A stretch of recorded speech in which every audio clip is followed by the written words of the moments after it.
Bom, hoje nós vamos falar sobre o Pandas. O grupo sou eu, Luan e Sean Charles. E a gente vai começar falando sobre o que é o Pandas. O Pandas é uma biblioteca gratuita que auxilia na análise e na manipulação de dados. Fornece estruturas como data frames, séries e painéis. É uma das mais utilizadas e mais bem recomendadas nessa área de manipulação de dados. É, é uma das mais importantes nessa área também. Muitas empresas usam, depois eu vou dar alguns exemplos.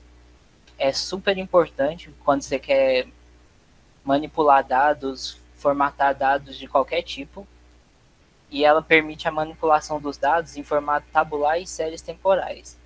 Então, no final do programa, no final de toda a manipulação, vão sair resultados similares a uma tabela do Excel, por exemplo. Com mais incrementações e mais funções, mais vai sair uma tabela similar àquela. Algumas curiosidades sobre os pandas. O Pandas começou a ser desenvolvido em 2008 devido à demanda de manipulação no mercado financeiro. O desenvolvedor Wes McCain trabalhava numa empresa de mercado financeiro e percebeu que precisava de uma ferramenta flexível e de alta performance para analisar os dados da empresa, porque na época ainda não tinha. Aí ele começou a desenvolver e com o passar do tempo, com a ajuda da comunidade e de outros desenvolvedores, o Panda se tornou o que a gente conhece hoje. O nome Pandas é derivado do termo Pinel Data, que significa painel de datas, que é basicamente o que o Pandas é, um painel de datas gigantes que você pode manipular da forma que você preferir. E os exemplos de empresas que utilizam, grandes empresas, são a Uber, Spotify e a IBM. São empresas que precisam manipular os dados dos seus usuários, precisam manipular as referências, tudo mais, e utilizam muito do Pandas para fazer isso. Agora o Sean Charles vai falar um pouco das aplicações. Bom, boa tarde. Falar um pouco das aplicações, né, no ramo das indústrias aí que estão utilizando panos. Falar das principais, e a primeira é economia, e a economia está constante em demanda por análise de dados e analisar dados para formar padrões e tendências sobre a economia com vários é, setores de crescimento, é algo muito essencial para os economistas, né? Então, muitos economistas começam a usar Python e Pandas para analisar grandes conjuntos de dados. Temos também sistema de recomendações, né, como o Cauã disse, o Spotify, também temos a Netflix. São dois exemplos aí excelentes de recomendações, tanto de filme quanto de música. E esse sistema é um verdadeiro milagre do Deep Learning, né? E esses modelos, eles fornecem recomendações de uma das aplicações mais importantes do Pandas, né? Que é fazer essas recomendações. Caso temos também previsão de ações, sabemos aí que o mercado de ações é bastante volátil, né? Mas isso não significa que ele não possa ser previsto. E com a ajuda do Pandas e algumas outras bibliotecas como o NumPy, nós podemos facilmente fazer um modelo, né, que pode prever como o mercado de ações pode se sair. Isso só é possível porque existe dados anteriores, né, de ações que nos falam sobre como o mercado se comporta. Também neurociência, né? Compreender o sistema nervoso sempre esteve nas mentes da humanidade, né? Existem muitos mistérios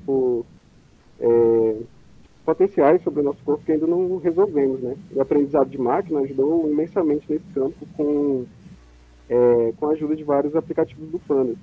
E, mais uma vez, né, a capacidade da manipulação de dados do Pandas desempenha um papel muito importante na compilação de uma grande quantidade de dados. Estatística. Estatística lida com muitos dados, e uma biblioteca como Pandas, que lida com o tratamento de dados, ajudou de várias maneiras diferentes, né? Tipo, as funções de média, mediana, que são muito básicas ali muito básicas que ajudam, né, na realização de cálculos estatísticos. Existem muitas também outras funções mais complexas, né, associadas às estatísticas, que Pandas desempenha um grande papel nelas. Publicidade, no caso, publicidade aí vem crescendo cada dia, né, cada dia mais, e tornou-se também muito personalizada. e o que ajuda, né, as empresas a obter cada vez mais clientes.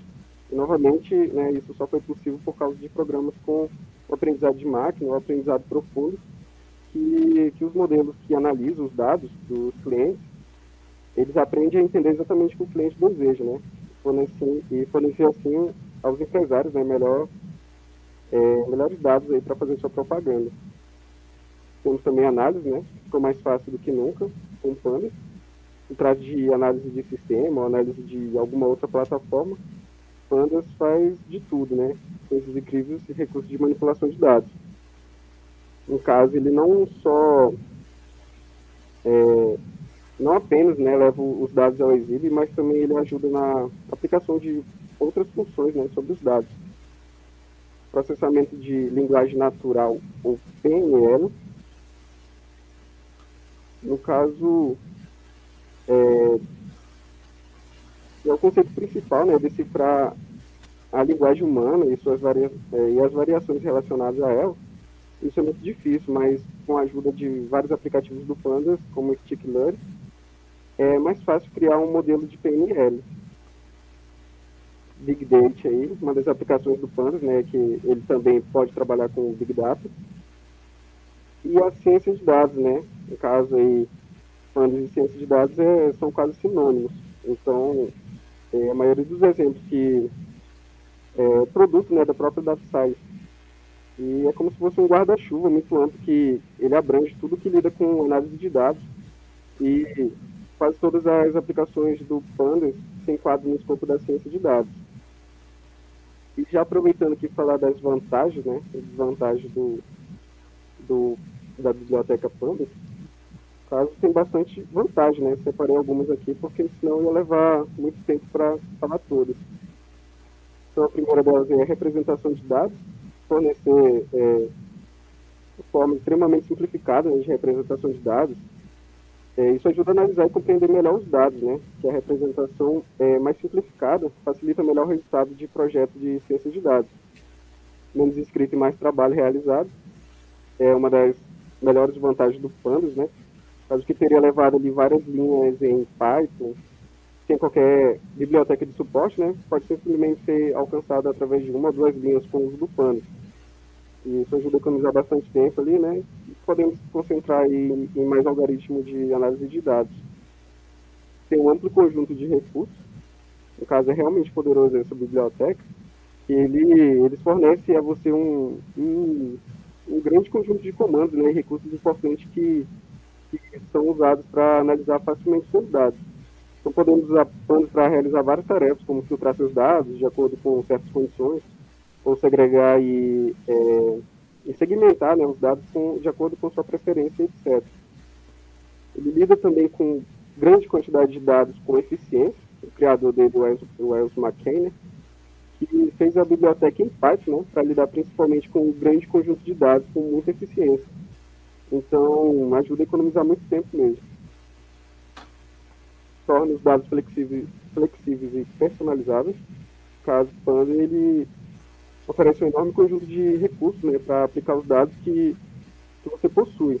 Então, para que você possa personalizá-los, né, editar ou dinamizar, de acordo com sua própria vontade e desejo, ele também pode ajudar a aproveitar ao máximo de seus dados. Feito para o Python, no caso, o Python, né, se tornou uma das linguagens mais procuradas do mundo todo, por ter essa quantidade de recursos, né, e grande produtividade que oferece. Então, ser capaz de codificar Pandas em Python, ele permite que você aproveite o poder, né, de vários outros recursos e bibliotecas que são usados com Python. Algumas delas são o NumPy, o SciPy e etc. Agora, que a desvantagem, para mim em particular foi difícil assim, achar a desvantagem da biblioteca, mas eu trouxe uma aqui que eu acho que é uma das principais, né, desvantagens do Pandas, e é a má compatibilidade para matrizes 3D, né?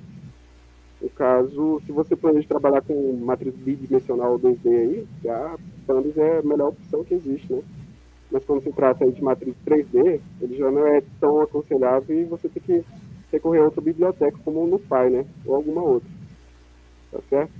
Agora eu vou passar a voz para o nosso amigo Luan explicar melhor para vocês no Colab dele. Obrigado. Bom, eu vou agora apresentar minha tela e mostrar alguns exemplos e junto com o material de apoio. Vou colocar aqui, compartilhar. Tá todo mundo vendo a tela aí? Certo. Bom, primeiro de tudo eu queria falar um pouco sobre o Pandas também, que quando eu estava pesquisando, fazendo meu estudo sobre o Pandas, eu percebi que a maioria dos exemplos que eu estou utilizando aqui e que eu encontrei, eles podem ser replicados no Excel. E aí me veio a pergunta, né? Por que que eu não poderia, então, ao invés do Pandas, usar simplesmente o Excel mesmo? E é aí que, estudando mais a fundo, eu percebi que o Pandas, ele é, como foi apresentado aí pelos meus colegas, ele é excelente com Big Data e com grande quantidade de dados. E para a gente que está estudando inteligência artificial e principalmente machine learning, a trabalhar com muitos dados, com uma gama gigantesca de dados, e que esses dados estejam de maneira organizada, é necessário para poder treinar nosso algoritmo da melhor forma possível. E é aí que o Pandas vence o Excel, né? Melhor, mais eficácia e mais desempenho. Então, sem enrolar muito, eu já vou começar aqui a explicar. Esse é o material de apoio, depois eu vou disponibilizar para vocês. Ele está bem completinho, mas como o Pandas ele é muito versátil, tem uma gama muito grande de funções que você pode utilizar, não tem como usar tudo. Então, eu deixei um link aqui de referência para vocês poderem acessar, principalmente esse segundo aqui, que ele é basicamente uma introdução do Pandas, do próprio que os próprios criadores do Pandas fizeram, que ele te dá algumas funções já pré-definidas e te ensina um tutorial de como realizar ou como fazer determinada função. É um tutorial bem explicativo, é muito bom. Eu deixei aqui linkado, porque para trabalhar com Pandas é necessário saber, porque ele é muito versátil. Bom, eu importei o Colab aqui. O pip install seria mais ou menos se você estivesse trabalhando com outra ferramenta, né? No caso, no Colab ele já vem pré-instalado, então não tem essa necessidade. Mas eu importei o Drive, porque nele eu salvei alguns arquivos que eu vou ler aqui, que eu vou utilizar, né, nesses exemplos, para ficar mais organizado e deixar os dados mais cleans aqui no arquivo. Bom, depois eu importei o Pandas, né? Acho que isso aqui todo mundo já sabe, como PD e tal. Fiz a leitura de 3 arquivos. Peguei esse daqui dos atletas em Excel. A única diferença na nomenclatura aqui, se você for ler em Excel, é que você vai ter que colocar um pd.read underline Excel e CSV é CSV normal. Esse arquivo Excel aqui de atletas, ele mostra os atletas que participaram das Olimpíadas de Tóquio de 2021. Esse aplicativo Hurt aqui, ele vai me mostrar pessoas propensas a doenças cardíacas, e esse TV Show, que eu vou mostrar no final, é mais ou menos sobre as séries mais vistas da internet na atualidade. Eu mostrei aqui o que é um data frame, né, para facilitar a visualização. Esse é o tabular que eles tanto falaram, né, é uma tabela normal, e aqui a gente vai alocar os valores de acordo com a coluna e a linha dele. O Pandas, ele chama a linha de fila, né, row, só que é nomenclatura, não muda nada. Mas aqui a gente tem a coluna e a linha, simples.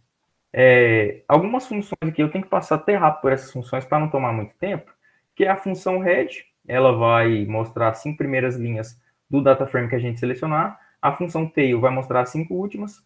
Eu vou fazer aqui alguns exemplos, por exemplo, da minha DF1, que a DF1, ela é sobre doenças cardíacas. Então, ele vai mostrar aqui para a gente um data frame, né, com o índice aqui. Lembrando que o índice do Pandas, ele sempre vai vir zerado. E, além disso, o índice que vem das colunas também, as colunas também têm um índice diferenciado, que a gente vai trabalhar isso mais para frente. Se eu usar aqui, por exemplo, a função tail, ele vai mostrar para a gente as 5 últimas linhas desse meu data frame. Esse data frame tem poucas linhas, comparado à capacidade do Pandas, né? Tem só 917, mas para trabalhar com, a gente sabe, com machine learning, a quantidade de dados vai ser inúmeras, né? E é aí que vem a necessidade de utilizar o Pandas e de organizar bem os dados. Se eu usar um df1.info, ele vai me informar tudo que ele souber sobre o nosso data frame. mostrando aqui, ele vai falar que é uma classe, que o alcance do índice dele é 918, ou seja, são 918 linhas, que vão de 0 até 917. Como inicia pelo 0, né, aí vai até o 917. Mostra os dados das colunas e mostra aqui para a gente também o índice das colunas, que vai ser importante para a gente trabalhar depois. Ele também faz um type aqui, né, ele classifica para a gente o que cada coluna significa. Geralmente esses valores não são muito corretos, né, que o Pandas dá, porque ele vem por padrão, mas nesse caso aqui, dessa coluna de doenças cardíacas, ele acertou basicamente, né, se eu pedir para imprimir aqui assim primeiro, só para a gente dar uma olhada, vocês podem ver que o primeiro número realmente é um inteiro, o segundo é um objeto, né, no caso é uma string, aqui a gente tem um inteiro no resting blood pressure, e aqui, por exemplo, nesse old peak, a gente tem um float, que é o que está incluso aqui, ó, old peak float. Em contrapartida, a função describe, ela vai mostrar para a gente aqui alguns valores matemáticos que a gente pode trabalhar com o data frame. No caso desse data frame que eu estou utilizando aqui, que eu peguei como exemplo das doenças cardíacas, não é muito útil alguns valores aqui que a gente vai poder desconsiderar, porque, por exemplo, eu não quero saber o desvio padrão da idade. Não, são informações que não têm muita utilidade, mas tem outras que ainda têm utilidade. Por exemplo, eu posso dizer que a idade mínima que ele encontrou para mim foi 28 anos, assim como a idade máxima foi 77. Então, cabe a nós organizar esses dados e saber analisá-los de acordo com o que for pedido, né? Essa aqui foram as funções simples. Agora a gente vai partir para trabalhar com as colunas do data frame. A função para chamar todas as colunas é a df_columns. Nesse caso, essa função ela vai te devolver uma lista com o nome de todas as colunas que ele encontrar no data frame. Novamente, trabalhando com o data frame das doenças cardíacas, ele me devolveu aqui um valor, uma lista com todos os valores de todas as colunas. E se eu quiser trabalhar com colunas específicas, eu vou simplesmente chamar o meu data frame, abrir uma lista nele e colocar dentro dessa lista os valores que eu quero que sejam mostrados. Por exemplo, no caso eu não quero essa chest pain, eu quero, na verdade, esse colesterol aqui. Você pode alterar da forma que você bem entender, é muito versátil, como foi dito. E se eu rodar aqui, ele vai mostrar para mim só as colunas que eu pedi para ser mostrado junto com o índice. Tem também a função da gente poder renomear as colunas, caso você queira renomear elas, para trabalhar com mais facilidade. É mais uma questão de estética mesmo. E, por exemplo, aí agora eu vou trabalhar com o segundo data frame que eu coloquei, que é dos atletas, que é para ficar mais fácil de visualizar. Então, assim, ele vem todo em inglês, né? Inclusive o nome aqui dos valores. O name of country e a disciplina, que é a modalidade que o cara praticou nas Olimpíadas. Então, para renomear é bem simples. Eu vou chamar o meu data frame, lembrando que eu tenho que criar uma nova variável para ele, para poder retornar esses valores nela, senão ele só vai me mostrar como ficariam os nomes alterados, e quando eu pedir para ele me informar novamente esse data frame, ele vai simplesmente retornar ao antigo, ao original. Então, você criando uma nova variável, e dentro dessa variável a gente puxa o nosso data frame com a função rename, abre um parêntese, columns é igual, aí a gente vai criar um dicionário, e nesse dicionário, nos valores chaves, a gente vai colocar o nome antigo da nossa variável, da nossa coluna, e no valor mesmo a gente vai colocar o novo nome, o nome que a gente quer, nesse caso, o nome traduzido. Então, rodando aqui essa célula, eu criei, e eu vou pedir agora para ele me mostrar assim primeiros novamente, para a gente ver os nomes alterados. Então, aqui, ó, já houve alteração, né? É mais por questão de estética mesmo, não tem muita necessidade de trabalhar. Agora a gente vai acessar itens específicos do nosso data frame usando essas duas funções, a lock e a iLock. Elas são basicamente as mesmas funções, não se diferem muito uma da outra. Tanto é que se eu pedir, por exemplo, no caso dessa minha DF renomeado, com os nomes traduzidos, eu pedi para ele me mostrar, por exemplo, esse terceiro índice aqui, pedir para a função lock e a iLock mostrarem, vocês podem ver que eles vão retornar basicamente os mesmos valores para mim. Opa, aqui não. Vão retornar os mesmos valores.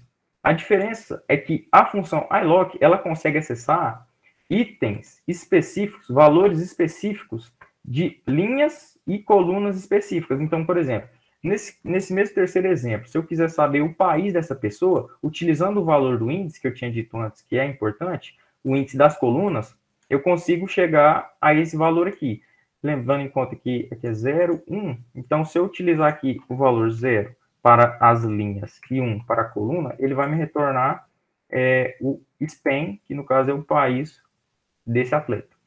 E nesse caso aqui, a função lock não possui essa mesma função, né? Ele retorna um erro para a gente. Ela serve mais para trabalhar quando você, por exemplo, tem o índice que você quer trabalhar, ele não está em um número inteiro. E ele pode, talvez esteja, sei lá, em uma string ou qualquer outra coisa, aí a função é mais útil. Ela é mais útil também para você achar itens, vários itens específicos, que eu vou explicar mais para frente.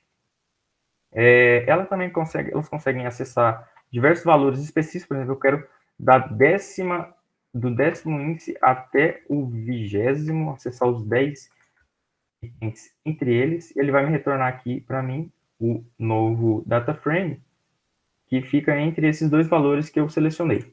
Mas por questão mais aqui, não tem muita necessidade de fazer esse tipo de coisa, certo? Agora eu vou fazer o seguinte. Para trabalhar, eu vou mostrar agora a outra função que a lock tem, que no caso é você encontrar valores de acordo com strings, e não necessariamente com valores inteiros. É simples, tem aqui em cima também, que eu vou utilizar essa função, que é setIndex. Eu basicamente vou utilizar uma coluna como índice. Eu vou setar ela como índice, e ela vai se tornar índice do meu data frame, e eu vou poder trabalhar com ela, por exemplo, se eu quiser achar valor específico. Porque geralmente fica mais complicado da gente achar um valor específico em um data frame se for utilizando apenas os números. Então, eu setei aqui como index o país, porque eu vou trabalhar com ele, supondo que eu quero trabalhar apenas com atletas brasileiros. Então, eu fiz esse DF aqui renomeado, no caso seria o meu data frame, que eu mudei o nome aqui das colunas, chamei outra variável para alterar o valor dela, para deixar mais organizado e fácil de visualizar. E se eu imprimir aqui, como eu alterei o índice para país, aquele índice numérico some e o índice vem agora a ser o país. Então, por exemplo, caso eu queira, se eu for tentar utilizar a função iLock, ela vai novamente funcionar, só que não escrevendo o nome da string, e sim com um valor numérico. Por exemplo, eu quero deixa eu ver, a 0, 1, 2, 3. Eu quero a terceira pessoa novamente.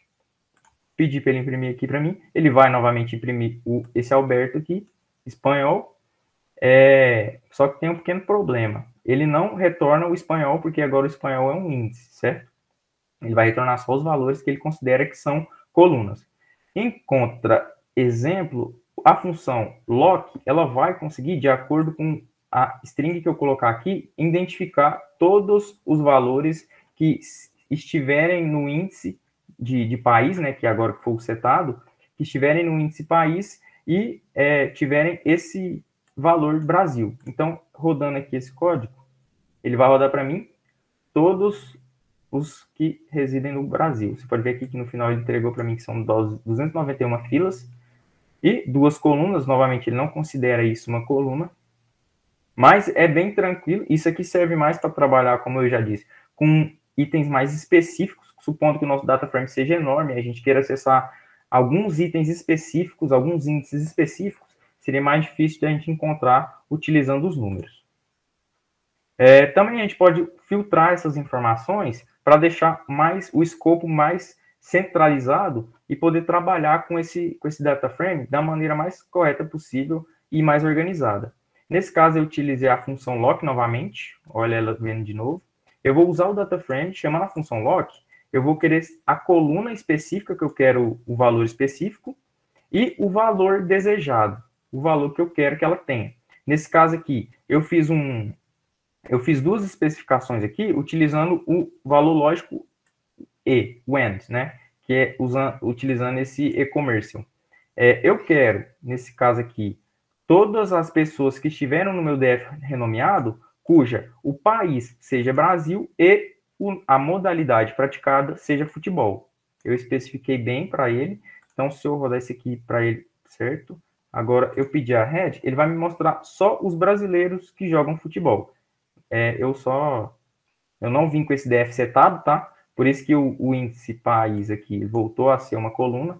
Eu vim com esse DF renomeado. Por isso que é importante a gente trabalhar, renomear bem os nossos data frames para não correr o risco de se perder. Eu poderia muito bem utilizar aqui o nosso outro operador lógico, no caso o OU, e se eu fizesse isso e pedisse para ele imprimir para mim, ele colocaria ou a pessoa é brasileira ou ela pratica futebol. Então, nesse caso aqui, assim como lá na lógica matemática, né, um valor verdadeiro para o OU torna a sentença verdadeira. Então, aqui tem futebol, não importa o país, já é verdadeira, e ele adiciona aqui. Assim como é brasileiro, mas não joga futebol, mas como é brasileiro, já consta como verdadeiro. Aí agora, só tem um pequeno problema que eu vou mostrar aqui para vocês. Deixa eu só tirar esse OU e voltar com esse E. Que é o seguinte, vou dar aqui de novo, e vou mostrar. A gente já pode trabalhar com esses dados aqui da maneira que ele está, porque eu fiz um escopo bem enxuto do que eu quero trabalhar. Só que tem um problema. O índice aqui, ó, ele não reseta por padrão. Ele vem do jeito que está. Então, você pode ver que os valores aqui vêm todos bagunçados, entre aspas, né? E aí cabe a gente arrumar para manter sempre os dados organizados. E aí que entra a função que é resetando e removendo o índice. Esse removendo o índice aqui, eu vou mostrar mais para frente, qual que é a funcionalidade dele. Não é apenas resetar o índice que a gente pode fazer. Então, vamos lá. Eu vou primeiro usar essa função resetIndex, e ela vai resetar o índice e vai retornar para a gente o índice zerado agora. Resetando aqui e mostrando... Não mostrando só a primeira não, porque aí não tem como, né? Mostrando a 5, o índice foi zerado, só que tem um problema. O índice antigo ele continua aqui. E não seria um problema se ele não agora fosse considerado uma coluna do nosso data frame. Então, isso pode atrapalhar na hora que, por exemplo, o algoritmo estiver trabalhando nesse nosso data frame, fazendo a leitura, esse índice aqui pode ser um problema, pode atrapalhar na hora do treinamento do algoritmo. Então, a gente tem que remover ele. Para remover é bem simples. A gente vai criar uma nova variável, né? No caso aqui eu nomeei de resetado. A gente vai usar a função drop. E aí, dentro dessa função drop, a gente vai colocar as colunas que a gente quer resetar e o nome da coluna. Nesse caso, a gente só quer resetar essa coluna index. Então, a gente vai aplicar essa função aqui, que é resetar o index. E vou pedir para novamente ele mostrar para a gente. E aí, vocês vão ver que aquela linha index ela foi removida do nosso data frame. E agora a gente só tem um índice zerado. Aí fica mais tranquilo para a gente poder trabalhar. Eu estou vendo que o tempo aqui já está bem estourado, então vou ter que dar mais uma aceleradinha aqui, e aí o material de apoio fica mais para vocês, e ele já está bem resumido, bem explicativo, e aí qualquer dúvida também vocês podem me contatar, mas também querendo falar aqui sobre o salvamento desse novo data frame. Supondo que nesse caso aqui, esse DF Brasil que a gente está utilizando, seja um data frame que a gente queira trabalhar, né? A gente fez algumas modificações nele e a gente quer trabalhar com esses dados, a gente vai chamar a função, o nosso dataframe.toCSV, se ele for um CSV ou Excel, que seja o nome do arquivo. E o nome do arquivo, eu vou salvar ele aqui e ele já vai direto para o meu drive. Então, DF Brasil, né? .toCSV. E aí aqui dentro eu coloco o nome que eu quero ler. Por exemplo, atletas brasileiros. .csv. Vou rodar aqui, salvou lá no meu drive, e é isso. E agora é só a questão, a última parte aqui é removendo os nuns, né, que são not a number, que são dados faltantes no nosso data frame. Esses dados eles podem atrapalhar, bem como eles podem, como que eu posso dizer? Geralmente eles têm que ser retirados, porque eles não têm funcionalidade nenhuma, eles podem atrapalhar o algoritmo, mas as formas de retirar não são muito eficientes. Por exemplo, essa drop NA, ela vai remover toda a linha do data frame que possui um item NaN. Nesse caso aqui, deixa eu imprimir também de novo essa DF Brasil, só para mostrar para vocês basicamente. Caso tenha algum índice NaN aqui, ele vai remover a linha inteira. E para treinar algoritmo, isso não é não é muito recomendado, né? Porque a gente perde dado com isso. Por isso eu não acho ela muito funcional apenas quando o data frame ele apresenta um número bem pequeno de valores NaN. E para saber quais são, se tem valores NaN no seu data frame ou no data frame que você pegou, né, para trabalhar, é bem simples, a gente pode usar essa função df, chamar alguma variável, nesse caso eu chamei o data frame, que é aquele lá que eu falei de séries de televisões mais assistidas, e perguntei para ele aqui se tem dados faltantes. E fiz aqui, pedi para ele fazer a soma também e somar para mim. E olha aqui nesse data frame o quanto de dados faltantes que a gente pode encontrar aqui. Então, se eu for excluir utilizando o drop NaN, isso pode prejudicar o aprendizado do meu algoritmo. E não tem uma forma muito específica de você limpar apenas o dado NaN, apenas utilizando... Você pode substituir o nome dele, né, para qualquer outro valor que você queira no data frame. Talvez, geralmente, assim, os dados NaN ou foram corrompidos durante a transição do arquivo, ou esses dados o autor não tinha na hora. No caso de TV Show, desse série de TV, por exemplo, a idade pode ser que isso aqui, na verdade, é a idade indicativa, tá, da série. Então, nesse caso aqui, pode ser porque a idade indicativa seja livre para todos os públicos, daí ele não considera e deixou como NaN. E aí seria interessante a gente colocar, por exemplo, renomear ele para free for all, ou livre para todos os públicos que seja. Agora, se a gente quiser, caso aqui embaixo, nessa age, nessa IMDb, que é basicamente a classificação indicativa a classificação dele de acordo com avaliações, esses 962 não necessariamente vão ser porque ele recebeu nota 0. Acho que é bem difícil um dado receber nota 0. E aí não compensa a gente fazer essa exclusão desses dados, porque isso pode prejudicar o nosso algoritmo. Então, simplesmente a gente faz um fill NA nele e modifica o nome. A gente coloca o valor que a gente quer aqui dentro, né? Nesse caso eu vou fazer aqui. No caso, a age, eu botei para free for all, rodei aqui, e aí eu vou pedir para ele retornar para mim de novo. Ele vai dar falso para todos os dados que antes tinham, nesses casos aqui, esses 4 últimos, eles tinham dados faltantes. Eu vou ver aqui, ó. Só um N vai. Ó, ele mostra só os que... Onde der true, ele retorna valores booleanos, essa função N aqui, para quando tem valor faltante, ele retorna true. E aqui ele vai retornar true, porque ele fez a varredura em todo o data frame e encontrou, sim, valores NaN nele. Então, é basicamente isso. O tempo já está estourado, mas fica aí o material de apoio para vocês poderem dar uma olhada. Eu peço novamente que entrem lá no site do Pandas, analisem isso aqui, porque para estudar é muito bom e o Pandas é realmente útil, principalmente para gente que está estudando, que vai estudar, no caso, né, Machine Learning.